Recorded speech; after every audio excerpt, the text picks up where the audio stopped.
친절한 응답이란 제목으로 말씀 전하겠습니다. 우리의 삶은 영원한 삶, 영생의 삶이라는 전체를 볼 때 한 부분에 속한 것입니다. 영생의 삶은 그리스도와 하나 되는 삶, 그리스도와 통합되는 삶인데, 이미 우리는 구원을 받아서 그 삶은 시작되었지만 여전히 우리는 진행형의 삶, 되어감의 삶을 살고 있습니다. 그래서 우리가 느끼기에는 그 완성도가 떨어지고 실제적으로는 금방 와닿지 않기 때문에 좀 힘들 수가 있어요. 왜냐하면 우리의 영생의 실제와 우리의 현실 사이에는 많은 격차가 있고, 그 격차가 크기 때문에 또한 우리의 믿음과 존재가 완전한 구원에 아직 미치지 못하기 때문에, 예수님은 그것을 아시고 그때나 지금이나 예수님은 그 자신을 온전히 우리에게 다 내어주심으로써 이 예수의 영원한 생명에 우리가 빨리 동참하고 들어오기를 계속 원하시는 것입니다. 예수님은 그 노력을 끊이지 않고 지금도 하나님의 보좌 우편에서 우리를 위해 기도하고 계시고, 또 계속 말할 수 없는 탄식으로 성령께서 우리를 응원하고 격려하고 계시는 것입니다. 이 구원에 이르는 수업의 연장선상에서 예수님은 지금도 풍랑에 있는 갈릴리 인생 바다에서 우리 곁에 오셔서 풍랑과 파도와 사투를 벌이는 우리에게 안심하라, 나니 두려워하지 말라라고 말씀하시면서 끊임없이 자기 자신을 우리에게 나타내 보여주시는 것입니다. 이것은 단순히 우리를 위기에서 구조해 주시고 또 위로해 주시고 평안 주시는 그 정도가 아니라 더 큰 목적이 있다는 것입니다. 여러분, 우리 주님께서는 나는 나다, 나는 스스로 있는 자라고 말씀하시는 그 뜻 안에는 뭐가 있냐면, 나는 참 충분한 존재다, 나는 충만하다, 더 이상 다른 것으로 설명을 덧붙일 필요가 없는 완전자다, 충족자라고 말씀하시는 것입니다. 그러니까 예수님과 하나님의 자기 존재 증명, 자기 계시는 결코 자랑이나 과시가 아니라, 구원론적으로 말하면 자기 계시를 통한 구원의 수요, 온전함으로의 초대, 하나됨으로의 초청이라고 할 수가 있는 것입니다. 영으로 계시는 성령 예수님, 하나님의 주된 관심사는 오직 그분을 우리에게 계속 나타내시고 알리심으로써 우리로 하여금 하나님의 온전함과 완전함과 충만함에 참여하도록 하시는 것입니다. 오병이어의 기적도 예수님은 한 끼 식사를 제공하시려는 그런 목적보다 예수님이 바로 너희들의 온전한 양식이고 경제이고 살림이고 생존임을 각인시키려는 의도라는 것입니다. 제자들에게 일부러 파도와 풍랑을 보내신 것도 너희들의 인생에 다 깨어지고 부서지고 없어져고, 설령 너희들의 육신의 생명이 없어져도 결국 마지막까지 남는 것은, 마지막까지 영원한 것은 그리스도밖에 없다, 그리스도가 너희들의 진짜 생명이고 정체성이고 인격이고 완전한 자임을 뼈저리게 알리고 싶은 것입니다. 베드로는 이 예수님의 자기 계시를 듣고 믿음이 형성되었고 말씀의 착상이 일어나게 되었습니다. 믿음은 들음에서 나며 들음은 그리스도의 말씀으로 말미암는 것입니다. 언어 심리학에서는 갓 태어난 어린아이가 이제 점점 자라서 말을 하게 될 때 처음 말을 뱉는 시기가 있는데, 그때 그냥 말이 나오는 것이 아니라 사실은 주위의 사람들이 말하는 것을 듣고 계속 듣다가 그 들음이 의식 속에 쌓여서 때가 되면은 그 말을 흉내내기 시작하면서 비로소 세상에 말을 처음 내뱉는다고 합니다. 베드로는 평생 갈릴리 바다에서 잔뼈가 굵은 사람이었습니다. 그는 어부일을 하느라 공부도 많이 못했고 또 한 번도 먼 나라로 나가보지도 못한 좁은 세계만 있었던 사람이었습니다. 베드로가 사용하고 쓰는 말은 거친 갈릴리 물결처럼 투박하고 직선적인 갈릴리 유대 사투리 방언이었습니다. 저도 부산에서 한 20여 년 오래 살았기 때문에 잘 느끼지 못했는데, 서울서 부산으로 여행 온 사람들이 부산의 지하철을 타면은 깜짝깜짝 놀란다는 이야기를 들었습니다. 왜 부산 사람은 서로 이 지하철 안에서 싸우는지 모르겠다고 이렇게 하는데, 제가 듣기에는 늘 대화하는 일상의 말투인데 외지 사람들이 듣기에는 마치 싸움하듯이 거친 말로 들렸나 봅니다. 이렇게 잘 다듬어지지도 못하고 세련되지도 않고 딱딱하고 울퉁불퉁한 원석에 가까운 존재인 그런 베드로에게 어느 날 예수님이 찾아오신 것입니다. 한없이 죄가 많고 과거에 그렇게 아름답지도 깨끗하지도 않은 누추한 어두운 인간의 마음에 예수님이 찾아오신 것입니다. 사랑이 오셨네, 날 위해 오셨네, 사랑이 날 위하여 오셨네. 아멘. 우리 주님이 그런 베드로의 마음에, 그런 차가운 우리의 마음에 찾아오신 것입니다. 어느 날 갑자기 나는 채 아직 준비가 되지 않았는데, 우리가 잠자는 사이에 하얀 눈이 소복소복 내리듯이 그렇게 베드로의 영혼에 사랑의 눈이 내렸습니다. 베드로는 이 사랑에 눈이 멀었고, 그 사랑은 베드로로 하여금 미치도록 예수께로 나아가도록 이끌었습니다. 베드로는 예수님께 나를 명하여 예수님이 계신 물 위로 자기도 갈 수 있게 초청해 달라고 요청하고 있습니다. 이때 예수님의 나직하고 또렷한 목소리가 들려옵니다. 오라, 오라, 오라. 베드로를 향하여 지금 예수님이 대답하시는 음성입니다. 오늘 이 예수님의 친절한 응답, 오라에 담긴 깊은 영적인 의미 세 가지를 살펴보기를 원합니다. 먼저 이 예수님의 이 오라의 첫 번째 의미는 예수님의 마음이 베드로의 마음과 하나가 되었다는 뜻입니다. 저는 사무엘상 18장 1절 말씀을 개인적으로 좋아합니다. 다윗이 사울에게 말하기를 마침에 요나단의 마음이 다윗의 마음과 하나가 되어 요나단이 그를 자기 생명같이 사랑하니라. 아멘.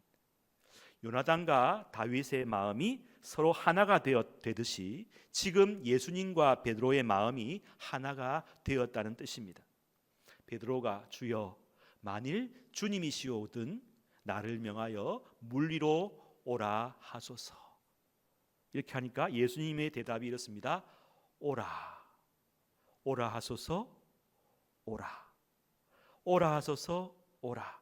여러분, 지금 예수님의 영과 베드로의 영이 서로 통했는지 같은 말을 쓰고 있는 것을 보고 있습니다.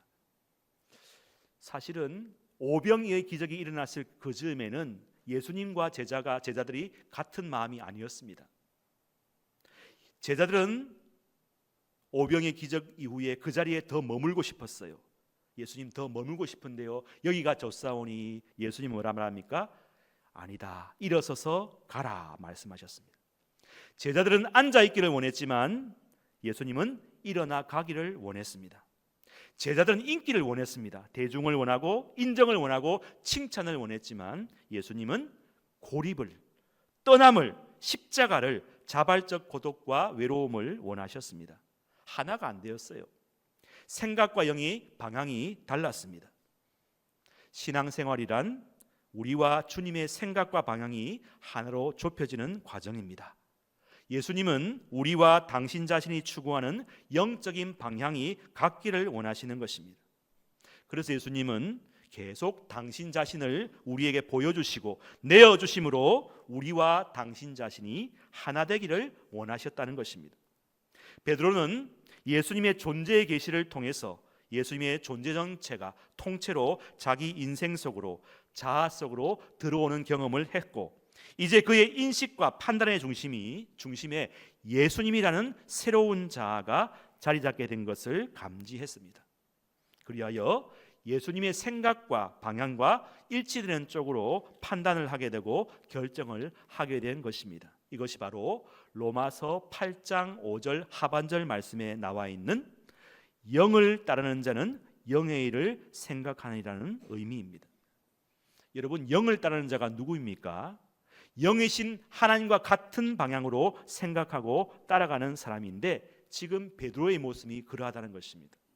그는 영의 일, 예수님의 일을 생각합니다. 예수님과 같은 방향의 의식과 생각을 가지고 있습니다. 그리고 예수님도 베드로를 향해서 나에게로, 나 쪽으로 오라고 말씀하시는 것입니다. 이것은 공간과 거리의 개념이 아닙니다. 물 위로 오라는 것은 어떤 마술적인 행동을 요구하는 것이 아닙니다. 나와 함께 영의 일을 같은 영의 방향으로 나아가자는 초대인 것입니다. 이제야 베드로가 갈피를 잡은 것입니다. 저와 여러분의 목표가 바로 이것이 되어야 될 줄로 믿습니다. 예수님과 우리는 같은 영적 코드를 유지해야 합니다. 예수님도 그런 영적인 성향과 같은 사람과 함께 일하시기를 원하십니다. 그 사람과 영원히 같이 동행하기를 원하신다는 것입니다.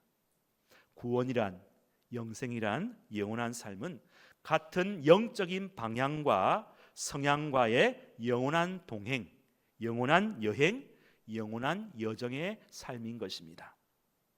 창세기 5장 21절에서부터 24절 말씀에 에녹은 65세에 무드셀라를 낳았고 무드셀라를 낳은 후에 300년을 하나님과 동행하며 자녀들을 낳았으며 그는 365세를 살았더라. 에녹이 하나님과 동행하며 하더니 하나님이 그를 데려가심으로 세상에 있지 아니하였더라고 말씀하고 있습니다. 베드로도 사실 이 에녹의 65세까지의 삶처럼 그때까지는 예수님과 다른 방향으로 그냥 평범한 삶을 살았던 사람이었습니다. 그런데 에녹이 65세에 그의 삶에 혁명적인 변화를 맞이하였죠. 그게 무엇입니까? 아들 무드셀라를 낳으면서 그 아들의 이름의 뜻을 하나님께 계시로 받으면서 이 아들이 죽으면 세상에 종말이 온다. 창 던지는 자라는 이름을 받으면서 이른바 종말론적인 구원론적인 강력한 영적인 체험을 한 후에는 그때부터는 에녹이 하나님을 내 인생의 구주로 모시고 300년 동안 동행하며 살다가 산채로 하나님께 올라갔던 것을 바라보게 됩니다. 베드로도 풍랑이는 바다 속에서 헤매이다가 안심하라, 나니 두려워하지 말라는 예수님의 음성을 듣고 그의 영의 눈이 귀가 떠이면서 어떻게 합니까? 주님, 제가 내가 주님으로 모시겠습니다. 이런 영적인 경험을 하게 된다는 것이죠. 에녹과 베드로가 이제 인생의 터닝 포인트를 맞게 되면서 예수님과 하나님과 하나 되는 삶으로 들어가게 된 것입니다. 베드로의 고백, 나를 명하여 물 위로 오게 하소서. 예수님의 말씀입니다. 오라. 여러분, 여기에는 예수님과 베드로의 막힘이 없어요. 성령으로 직통회선이 뚫리는 것을 보게 됩니다. 영과 영이 통하고 생각이 통하고 언어가 통하는 것을 보게 됩니다. 고린도전서 6장 17절 말씀에도 보니까 주와 합하는 자는 한 영이니라. 여러분, 한 영 되는 여러분 되시기를 축복합니다. 요나단과 다윗이 서로 마음과 영이 하나가 되었듯이 지금 베드로와 예수님 사이에 영이 하나가 되는 것입니다. 여러분, 신앙생활을 열심히 하면 어떻게 되는지 아세요? 영해집니다. 영해져요. 젊어진다는 말이 아니고 여기는 영이란 것은 spirit, 영과 영이 통한다는 것입니다. 요나단의 영과 다윗의 영이 하나라는 말은 요나단이 믿는 하나님과 다윗이 믿는 하나님이 같다는 것입니다. 우리는 서로 하나님을 각자 믿지만 다를 때가 많습니다. 내가 생각하는 하나님이 있고 여러분이 생각하는 하나님이 있다는 것이죠. 우리가 왜 주일날 이 같은 교회에서 이 시간에 같이 예배를 드릴까요? 우리가 이 시간에 듣는 말씀을 통해서 같은 하나님을 만나고 같은 하나님을 경험하고 같은 하나님의 영을 받기를 위함인 것입니다. 왜냐하면 우리는 하나이기 때문에, 우리는 한 가족이기 때문에, 우리는 그리스도의 몸이기 때문인 줄로 믿습니다. 한 영이라는 것입니다. 지역이 같을 수도 있어요. 고향이 같을 수도 있고, 혈액형이 같을 수도 있고, 성별이 같을 수도 있지만, 또 취미가 같을 수도 있지만, 이것보다 더 친밀하고 가깝고 끈끈한 그 무언가가 우리 속에 있는데, 그것은 바로 무엇이냐? 그리스도의 영, 그리스도의 정체성, 그리스도의 인격, 그리스도의 생각, 그리스도의 비전, 그리스도의 환상, 그리스도의 꿈과 그리스도의 방향인 줄로 믿습니다. 베드로는 그리스도를 보았습니다. 베드로는 그리스도를 만났습니다. 그리스도를 불렀습니다. 그리고 그 속에서 그리스도와 같은 말, 같은 언어가 나오게 되는 것이죠. 주여, 만일 주님이시거든 나에게 명하사 물 위로 오라 하소서. 오라. 우리에게도 이러한 영적인 언어, 영적인 방향, 영적인 생각, 영적인 비전, 영적인 꿈이 같아지는 놀라운 기적이 일어나기를 간절히 축원합니다. 하나님의 꿈이 나의 비전이 되고, 예수님의 성품이 나의 인격이 되고, 성령님의 권능이 여러분의 능력이 되시기를 간절히 바랍니다. 함께 찬양합시다. 하나님의 꿈이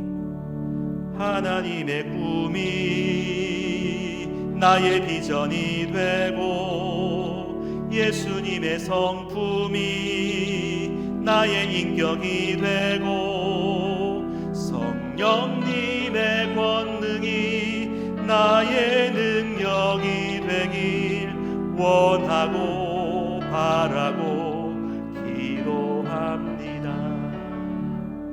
원하고 바라고 기도합니다. 아멘. 하나님의 꿈이 목사님의 비전이 되고, 장로님의 성품이 권사님의 인격이 되고, 집사님의 권능이 성도의 능력이 되시기를 간절히 바랍니다. 두 번째로 이 오라의 의미는 예수님이 베드로에게 베드로야, 네가 물 위로 오라고 나에게 요청하고 기도했지? 그래, 너의 기도와 요청이 오라. 너의 기도가 딱 나의 마음에 들어맞았어 하고 베드로를 칭찬하시고, 그에게 박수치시고, 그를 지지하시고, 그의 편이 되어주시는 다정한 예수님의 응답이라는 것입니다. 현대인들의 인간관계에서 가장 큰 두려움이 무엇이냐? 혹시 상대방이 나의 말을, 나의 요구를 거절할지도 모른다는 불안감이라고 합니다. 그 거절감의 상처와 트라우마가 얼마나 큰지, 이 자라면서 그것이 다 인간관계에서 수많은 거절감과 상처를 당하다 보니까 이제는 누구를 만나면 그냥 다가가는 게 아니라 한 발짝 뒤에서 조금 흠칫한다는 것입니다. 가까이 다가가기에는 주저하게 되는 그런 큰 장애 요소가 우리 속에 있다는 것이죠. 이것은 우리의 신앙생활에도 영향을 미쳐서 예수님께 나아가는데도 선입견으로 작용할 때가 많다는 것입니다. 과연 예수님께서 내가 드리는 기도를 들어주실까? 정말 들어주실까? 기도하면 응답이 올까라는 의심을 갖게 된다는 것입니다. 그래서 주님께로 다 확 다가가지도 못하고 꽤 일정한 거리를 두고 관망하는 태도를 보인다는 것입니다. 마치 낚시하듯이 몇 번 기도해보고 던져보고 반응이 오면 계속하고, 아니면 벌써 돌아설 준비를 한다는 것입니다. 혹시나 다가갔다가 기도했다가 요구했다가 거절당하면 어쩌나는 두려움이 있다는 것입니다. 현대인은 자기 마음에 나름의 방어막을 치고 있다고 산다고 합니다. 상처 안 받을 만큼, 거절 당하지 않을 만큼의 일정 거리를 유지하고 살아간다고 합니다. 왜 그렇습니까? 이미 우리 마음속에 거절당하는 기억이 있기 때문에 그에 대한 방어 기제로 일정한 거리를 두게 된다는 것입니다. 우리의 몸이 그것을 다 기억하고 있다는 것이죠. 혹시 우리 성도님들 여러분 중에 여러분의 인간관계 속에서 거절감이나 거부감이나 상실감을 당하였거나, 또 사람과의 관계에서 실현을 당하거나 버림받은 그런 기억과 아픈 상처가 있는 분이 계십니까? 예수님께서는 우리의 이러한 상처를 아시고 우리 이러한 체질을 잘 아신다는 것입니다. 우리 속에 각자의 방어막을 치고 경계하고 있는 심리를 누구보다 잘 아신다는 것입니다. 예수님은 우리 안에 있는 이 경계, 프라이버시 속으로 싹 그의 영으로, 사랑으로 들어오셔서 우리를 품에 안아주시고 이렇게 말씀하십니다. 얘야, 너의 지금 생각과 판단과 결정 괜찮아, 옳은 거야. 칭찬과 인정을 해주신다는 것입니다. 그리고 이제는 꼭꼭 숨지 말고 밖으로 한번 나와 볼래? 자신감과 용기를 가지고 나가라고 말씀하십니다. 만약에 베드로가 이 순간 예수님께 예수님 저로 하여금 물 위로 오라 해주십시오 했을 때, 만약에 예수님께서 베드로 보고 야 지금 네가 그게 지금 정상적인 말이냐? 으이? 하면서 베드로의 말을 막아서고 거부했다면 베드로는 어떻게 했을까요? 아마 베드로는 좌절하고 후회하면서 저 멀리 딴 길로 갔을 것입니다. 그 순간 예수님께서 베드로를 잡아주셨기 때문에, 칭찬해 주셨기 때문에 베드로는 부족하지만 어떻게 해요? 십자가를 위해서, 복음을 위해서 이제 목숨을 바치는 위대한 사도가 된 것입니다. 지금 예수님은 베드로에게 말씀하십니다. 베드로야, 나는 너를 존중해. 너의 결정을 존중해. 너의 판단이 옳아. 잘했어. 이런 수긍의 언어를 하고 계십니다. 예수님은 저와 여러분에게도 동일하게 말씀하십니다. 너 괜찮아. 따라합시다. 괜찮아. 잘하고 있어. 계속해. 예수님 우리를 응원하고 계신 줄로 믿습니다. 여러분, 이 세상은 어떻습니까? 그렇지 않아요. 누구도 내 편이 되지 않아요. 끌어내리려고, 조금만 잘하면 끌어내리려고, 경계와 경쟁과 질투와 질시와 판단과 평가받는 이 세상에서 이렇게 나를 지지해주고 응원해주는 사람을 만나면 어떻게 합니까? 따라합시다. 목숨을 바친다. 예, 살맛이 나요. 베드로는 예수님의 지지를 받고 어떻게 합니까? 목숨을 바쳐서 사랑합니다. 물론 중간에 또 넘어지고 배신도 하지만은 그래도 끝까지 간다는 것입니다. 여러분, 우리의 교회와 우리의 가정이 이래야 되지 않겠습니까? 경계에 눈초리가 없는 곳, 바깥에서 아무리 힘들고 어려워도요, 여러분 집에 들어오면은 그 집의 사람은 어떻게 하죠? 집에 들어오면 옷을 벗죠. 편하다. 그런데 집에 들어와서도 옷을 벗지 않는 사람은 둘 중에 하나입니다. 첫 번째, 도둑이든지, 두 번째는 손님이든지. 그죠? 불편하면 옷을 못 벗어요. 여러분, 우리 교회에 새 가족들이 왔습니다. 불편하면요 경직되어 있어요. 다음 주부터 안 와. 그런 마음 먹지 않겠습니까? 여러분, 누가 봐도 편안하고 힘이 있는 우리 교회가 될 줄로 믿습니다. 예수님의 너그러운 용납과 지지와 수용이 있는 가정 같은 교회, 교회 같은 가정이 우리 남성교회가 될 줄로 믿습니다. 누가 봐도 참 머물고 싶다, 계속 있고 싶다, 나에게 안도감과 평안함을 주는 안식처가 되는 우리 교회가 될 수 있기를 간절히 바랍니다. 이사야 55장 1절 말씀에도 오호라 너희 목마른 자들아 물로 나오라, 돈 없는 자도 오라. 너희는 와서 사 먹되 돈 없이 값 없이 와서 포도주와 젖을서라고 말씀하고 있습니다. 세 번째로 예수님의 친절한 응답인 이 오라의 말씀의 의미는 예수님께서 베드로와 친구처럼 계속 더 잘 지내고 싶다는 의미인 것입니다. 여러분, 우리가 어떻게 예수님과 친구가 될 수 있습니까? 예수님은 신이시고 전능자이시고 실수가 없으신 분이신데 우리는 삐딱하면 거짓말하고 잘 토라지고 넘어지고 연약한 죄인인데 어떻게 예수님과 우리가 친구가 될 수 있죠? 베드로를 향한, 그리고 저와 여러분을 향한 예수님의 계획은 한번 따라 하십시다. 청출어람. 청어람. 예, 수험생들이 이걸 잘 아실 거예요. 여기 어조사 어자가 있어요. 푸른색은 남색 쪽빛에서부터 왔지만 나중에는 그 푸른색이 쪽빛보다 더 푸르게 된다는 뜻입니다. 처음에는 제자는 스승의 밑에 있지만은 스승은 어떻게 합니까? 제자들에게 다 줍니다. 나를 다 취해라. 나중에 날 밟고 일어서라고 말씀하십니다. 여러분, 예수님께서 우리와 친구 되는 목적은 무엇입니까? 나중에 내가 모든 걸 줄 테니까 너는 날 밟고 일어서라. 더 뛰어난 사람이 되라는 그런 요청인 것입니다. 요한복음 14장 12절 말씀, 내가 진실로 진실로 너희에게 이르노니 나를 믿는 자는 내가 하는 일을 그도 할 것이요. 그 다음 같이 읽읍시다. 그보다 큰 일도 하리니. 예수님보다 더 큰 일을 할 수 있다는 것입니다. 그런 잠재력이 여러분에게 있다는 것입니다. 요한복음 15장 12절 말씀에도 이제부터는 너희를 종이라 하지 아니하리니 종은 주인이 하는 것을 알지 못함이라. 너희를 친구라 하였노니 내가 내 아버지께 들은 것을, 따라합시다, 다 너희에게 알게 하였음이라. 아멘. 여러분, 하나님 친구 사이는 숨길 게 없어요. 우리가 예수님이 친구 되면요, 예수님이 하나님께 들은 것을, 아버지께 들은 것을 다 너희에게 알게 해주겠다. 여러분, 친구 될래요? 친구 안 될래요? 친구 돼야 되잖아요. 여러분, 이게 시작입니다. 이제 시작이에요.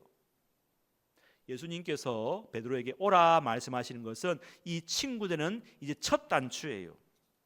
예수님은 베드로에게 아낌없이 당신의 가진 모든 것을 다 주시겠다고 말씀하고 계십니다.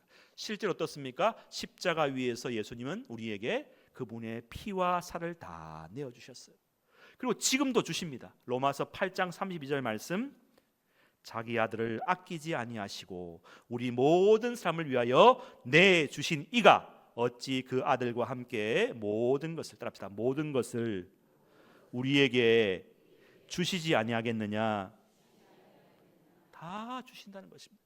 예수님이 친구가 되면요, 모든 걸 주십니다. 그리고 앞으로도 계속해서 그 모든 것을 주실 것이라는 말씀이란 것입니다. 주님, 제가 지금 주님께로 가고 싶은데 물 위로 저를 오라 해주시면 안 되겠습니까? 하는 예수님의 제안에 베드로의 제안에 예수님 바로 응답하시죠. 어떻게요? 베드로야, 어서 오라. 여러분, 이것은 예수님의 베드로를 향한 베스트 프렌드, 최고의 친구 맺기를 위한 첫 단추였다는 것입니다. 그 첫 단추가 베드로가 지금 베드로가 물리로 예수님께로 가는 것인데, 이것은 고작 시작에 불과하고 그것은 앞으로 전개될 것에 비하면 아무것도 아니라고 말씀합니다. 여러분, 물리로 가는 것도 대단한 건데 앞으로의 전개될 그 선물에 비하면 그게 아무것도 아니라는 것입니다. 물 위로 오는 것이 시작이고 이것이 앞으로 펼쳐질 것에 비하면 아무것도 아니라면, 그러면 앞으로 베드로가 예수님과 교제해서 만남을 통해서 얻게 될 것은 어떻게 됩니까? 이거보다 더 많겠죠. 우리도 마찬가지입니다. 주님과 친구 되어 사귐을 가지게 되면 지금보다 훨씬 더 많은 것을 누리게 될 줄로 믿습니다. 그러므로 여러분, 예수님이 여러분에게 내미시는 친구 맺자는 제안을 가볍게 여기지 마시고 꼭 붙드시기를 축원합니다. 지금 시간이 없어서 예수님과 친구 맺음으로 얻게 되는 그 엄청나고 풍성한 것을 오늘은 말씀 못 드리고 다음 시간에 말씀드리도록 하겠습니다. 이제 말씀을 정리하겠습니다. 예수님의 이 오라라는 첫 친절한 응답에는 어떤 의미가 있습니까? 첫째, 우리와 하나 되기를 원하신다는 주님의 소원이 있습니다. 주님과 하나 된다는 것은 구원의 완성입니다. 여러분이 온전해지는 것입니다. 여러분의 자아가 완성되는 것입니다. 두 번째, 예수님의 이 친절한 응답에는 어떤 의미가 있습니까? 이 험한 세상에서 우리를 용납해 주시고 받아주시고 칭찬해 주시고 인정해 주시는 예수님의 넓은 가슴과 팔을 의미합니다. 주님은 말씀하십니다. 꺼져가는 등불도 끄지 아니하시고 작은 자의 신음에 응답하시는 분이 주님이시라는 것입니다. 세상에서는 거절을 당하고 소외를 당하고 때론 왕따 당하고 차별을 당해도 우리 예수님은 끝까지 우리 편이 되어주시는 분이라는 것입니다. 너의 판단과 그 결정이 옳다고 지지해 주시고 칭찬해 주시는 유일한 분이 우리 예수님이십니다. 그러기에 우리는 세상에서 눌리지 않고 자신 있게 도전할 수 있고 나아갈 수가 있게 되는 것입니다. 마지막으로 이 예수님의 오라는 이 친절한 응답의 의미는 우리와 친구 되기를 원하신다는 예수님의 소망이라는 것입니다. 친구는 결국 죽음으로써 자신의 모든 것을 아낌없이 다 주는 존재입니다. 예수님은 그의 살과 피를 친구인 우리를 위해 다 주셨습니다. 그리고 지금도 모든 것을 우리에게 다 주시고 계십니다. 고린도전서 1장 30절 말씀을 같이 읽겠습니다. 시작. 우리에게 지혜와 의로움과 거룩함과 구원함이 되셨다고 말씀합니다. 여러분은 이미 예수님의 지혜가 된 줄로 믿습니다. 예수님의 의로움이 되셨어요. 예수님의 거룩함이 되었고 예수님의 구원함이 되었다고 말씀합니다. 예수님을 주로 고백하며 구원받고 하나님의 자녀가 되는 순간 친구가 되고 용납이 되고 하나가 되고 그분의 성품이 되고 인격이 되고 그분의 정체성이 되는 축복을 받게 되는 것입니다. 이것을 깨닫는 자가 복이 있을 줄로 믿습니다. 이것을 믿고 감사하는 자는 다 누리게 될 것입니다. 예수님이 여러분을 다 받아주시는 고마운 분이십니다. 이 친절한 용납과 축복을 다 받아 누리시는 여러분 되시기를 간절히 축원합니다. 아멘. 기도하십시다. 예수님, 우리가 아직 죄인 되었을 때에, 우리가 주님과 원수 되었을 때에, 여전히 우리가 실수와 실패로 고개 들 수 없을 때에 사랑이 먼저 오셨습니다. 그리고 우리에게 손 내밀어 주셨습니다. 우리에게 오라고 말씀하십니다. 거절감과 상실감, 시련과 버림받음과 용납받지 못한 우리를 받아주시면서 나는 너를 믿는다, 너의 판단과 결정을 존중한다고 하시면서 우리 편이 되어주신 그 주님의 넓은 가슴에 이 시간 우리가 다 안깁니다. 주님, 우리의 눈물을, 우리의 상처를, 우리의 아픔을 닦아주시고 만져 주옵소서. 자신감이 없어서 자기를 꼭꼭 숨겨둔 인생 가운데 주님께서는 이제 나오라고 말씀하십니다. 우리와 하나 되시려고 먼저 주님이 우리에게 모든 것을 다 주셨습니다. 그분의 피와 살을 주셨고 은사도 구원도 거룩함도 의로움도 주셨습니다. 우리 속에 이미 그리스도의 형상과 은사와 능력이 있는 줄로 믿습니다. 더 큰 일을 할 것이라고 말씀하십니다. 이제 주님의 제자가 되어 복음의 사역을 힘있게 감당하는 저희들이 되게 도와 주옵소서. 예수님이 우리의 친구가 되어 주셨듯이 우리도 소외된 자, 가난한 자, 아픈 자들의 좋은 친구가 되게 하여 주옵소서. 우리 교회가 오고 싶고 있고 싶고 머물고 싶은 아름다운 쉼터, 피난처, 안식처가 되게 하여 주시옵소서. 우리의 마음이, 우리의 성품이, 우리의 인품이, 우리의 수용력이 이 대구 경북 지역을 다 품는 주님의 넓은 가슴이 되게 하여 주옵소서. 그리야 이 가을이 되면 풍성한 전도의 열매가 우리를 통해 가득가득 맺혀지게 축복하여 주옵소서. 예수님의 이름으로 기도하옵나이다. 아멘.